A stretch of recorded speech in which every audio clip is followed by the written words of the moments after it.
Setelah MK memutuskan untuk mengubah aturan pilkada, Badan Legislasi atau Balik DPR langsung menggelar rapat dengan pemerintah dan DPD RI terkait dengan RUU Pilkada. Bergabung bersama kami ada koresponden CNN Indonesia Ausirion Dholu di gedung DPR di kawasan Senayan, Jakarta. Rio, selamat siang. Rio, mengapa dan apa juga pertimbangan dari DPR menganulir atau menolak putusan MK?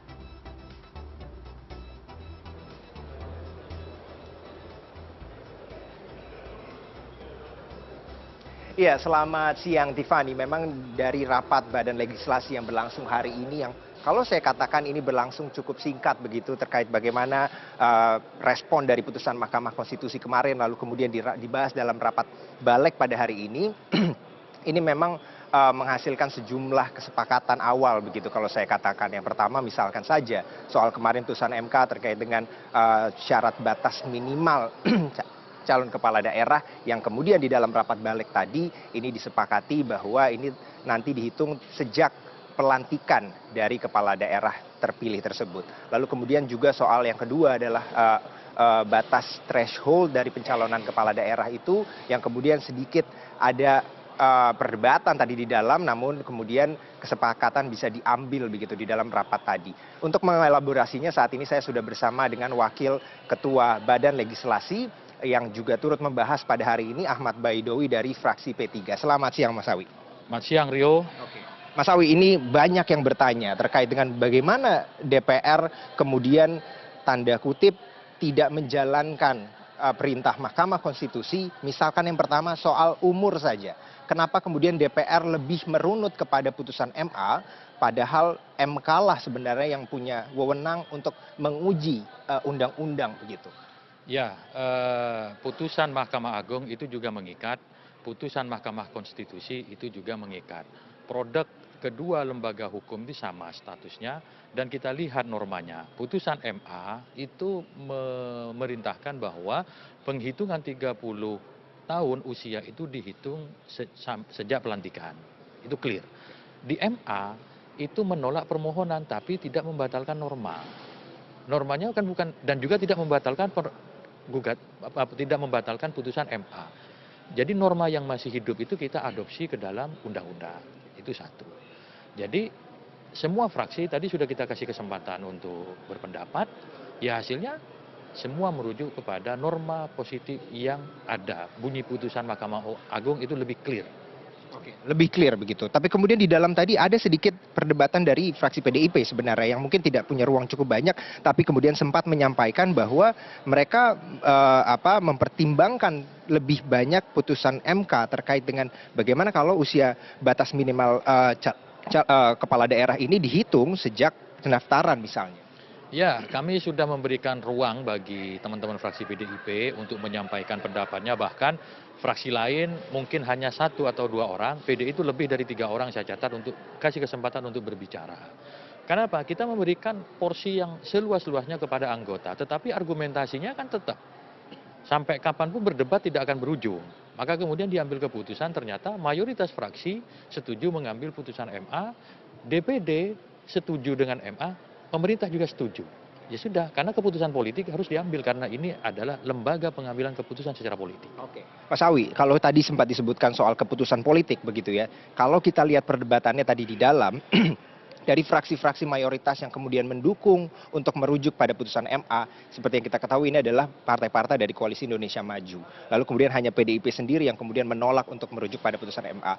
Kalau ditanyakan masyarakat berasumsi apakah memang putusan ini untuk mengakomodir putra bungsu Pak Jokowi, Kaisang Pangarep untuk kemudian misalkan maju di Jawa Tengah. Apakah kemudian ada kepentingan politis itu di dalam keputusan ini? Ya, masyarakat punya tafsir silahkan, tetapi sebuah norma yang disusun dalam undang-undang itu untuk seluruh masyarakat Indonesia, tidak khusus untuk 1 atau 2 orang. Jadi kita fair bernegara, melihat ke depan, prospek sesuai dengan ketentuan perundang-undangan, tidak ada yang lain gitu. Dan kalau dikatakan kemudian di sini ada muatan politis, ya biasa, DPR itu lembaga politik gitu. Jadi saya kira itu kembali kepada persepsi. Toh kalau kemudian ini merasa ada yang dirugikan terhadap norma yang disusun oleh DPR, ada ruang bagi masyarakat untuk mengajukan gugatan kembali kepada Mahkamah Konstitusi untuk mendetailkan keputusannya. Gitu. Tapi waktunya kan cukup singkat, pendaftaran sudah berlangsung pada tanggal 26, sementara kalau ini nanti diajukan ke MK lagi mungkin akan terbatas soal waktu. Jadi soal norma hukum itu tidak terbatas dengan waktu. Karena pilkada tidak hanya tahun 2024, 2029 ataupun 2030 masih ada pilkada lagi. Norma itu bisa digunakan. Gitu. Kalau gitu saya coba untuk masuk ke dalam sesi yang kedua, fokus yang kedua ini terkait dengan syarat threshold dari pencalonan kepala daerah, gabungan partai politik. Kemarin misalkan PDIP sendiri sebenarnya sudah punya sedikit nafas lega begitu terkait dengan bagaimana akhirnya mereka bisa mencalonkan, khususnya misal di Jakarta saja, yang mereka tidak punya teman berkoalisi tapi bisa mengusung sendiri begitu. Tapi di dalam rapat hari ini berbeda dari putusan MK kemarin. Kenapa kemudian dari mayoritas fraksi yang ada di badan legislasi mengambil posisi untuk berbeda dari putusan MK itu? Tidak ada yang berbeda dari putusan MK. Semua lebih pada penegasan. Clue dari putusan MK itu adalah memberi ruang kepada partai non-parlemen untuk bisa mengusung calon. Maka kemudian kita tegaskan bahwa partai yang tidak memiliki kursi di DPR bisa mengajukan calon berdasarkan ketentuan sebagai berikut. Nggak ada yang berubah. Dan semua fraksi tadi setuju. Tidak ada yang menolak gitu kan. Nah kalau kemudian ada... Masuk PDIP? Tadi Anda kan terbuka bisa direkam di YouTube. Ketika saya nanya apakah setuju, semua pada setuju. Gitu kan, karena rumusan yang di MK kita adopsi semua. Soal ada penekanan, karena DPR memiliki kewenangan sesuai dengan Undang-Undang Dasar pasal 20. DPR memiliki kekuasaan pembentukan undang-undang. Itu yang kita lakukan. Artinya tapi kan kemudian aturan ini juga membatasi misalkan partai-partai yang di non-parlemen yang tidak punya kursi begitu untuk turut mencalonkan kecuali mereka bisa mengkonsolidasikan semua partai yang non-parlemen untuk kemudian mengusung calon kepala daerah begitu. Tapi untuk yang kemudian sudah punya kursi malah sebenarnya tidak punya kesempatan untuk mencalonkan kepala daerah. Ini bagaimana sebenarnya? Itu urusannya partai-partai. Karena kita clear yang di DPR, yang di DPRD menggunakan basis kursi, yang non-parlemen menggunakan basis suara.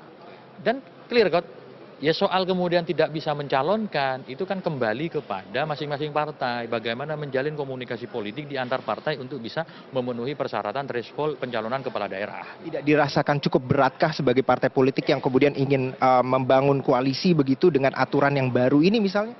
Ya semuanya berat kalau dengan ketentuan 20% kursi dan 25% suara itu kan berat. Tapi seharusnya kalau memang mau ya sudah dinolkan aja semua. Tapi kan perintahnya MK bukan begitu. Kalau kita nolkan justru melanggar putusan MK gitu. Mas Awi, ini kalau kita lihat dari rapat hari ini, apakah kemudian nanti dengan dinamika yang tadi berlangsung, ini bisa disepakati nanti malam terkait dengan apa yang dibahaskan, misalkan yang pertama tadi soal batas usia, yang kedua juga batas threshold ini bisa disepakati nanti malam? Ya mudah-mudahan, karena tinggal satu tahap lagi, yakni rapat timus sudah selesai, tinggal panja, kemudian nanti kita laporkan di rapat kerja bersama pemerintah. Dari pemerintah pun tadi rasanya tidak ada intervensi lebih lanjut terkait dengan hal ini? Ya, karena pemerintah tadi sudah sepakat, DIM yang dia usulkan ditarik. Terus kemudian ada DIM baru, pemerintah setuju. Nah, pembahasan undang-undang begitu, dan DPD-nya setuju. Tripartit setuju semua. Ya sudah clear kan gitu. Ini rapat akan dilanjutkan kembali. Terima kasih banyak informasinya Mas Awi. Selamat melanjutkan tugas. Kita tunggu nanti kepastiannya dari rapat hari ini. Terima kasih. Berikut informasi dari Wakil Ketua Badan Legislasi Ahmad Baidowi yang menyatakan bahwa sebenarnya tidak ada masalah secara khusus terkait dengan kesepakatan yang diambil dalam rapat tadi, khususnya dari dua putusan Mahkamah Konstitusi terkait dengan batas usia minimal calon kepala daerah dan yang kedua soal batas threshold ataupun batas suara begitu yang akan dari partai politik yang akan mencalonkan kepala daerah. Kembali ke Anda, Tiffany. Baik, terima kasih Ausirion Dholu, koresponden CNN Indonesia atas laporan Anda langsung dari gedung DPR di Senayan.